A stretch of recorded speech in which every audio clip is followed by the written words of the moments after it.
Que faut-il penser de la proposition du ministre des Affaires étrangères britannique, Boris Johnson, lors de sa rencontre avec Emmanuel Macron?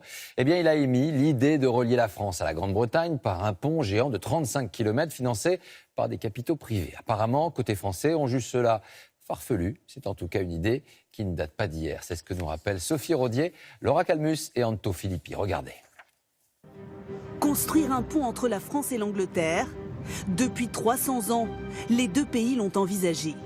1891 est ce premier projet. Voici un dessin de l'ouvrage. Un pont ferroviaire à 72 mètres au-dessus de la mer. Il devait relier le cap Greeney à Folkestone, 35 km, un chantier colossal. 12 ans de travaux étaient prévus. Trop compliqué, le projet est abandonné. Un pont sur la Manche. 70 ans plus tard, l'idée ressurgit. Un projet ambitieux comme le montre cette maquette de 1961 qui prévoit de construire un pont à 6 voies.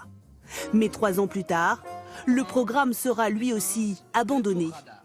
Malgré ces échecs, nouveau projet en 1986, peut-être le plus fantaisiste de tous.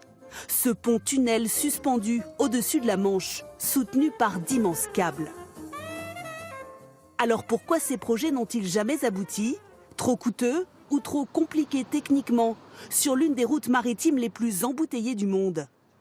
On a le problème des chocs de bateaux. C'est-à-dire qu'un pont, les piles qu'il faudrait mettre en travers de la Manche devraient résister aux chocs de bateaux. Il faudrait probablement les protéger par des îles artificielles qui poseraient à ce moment-là des problèmes écologiques, de protection.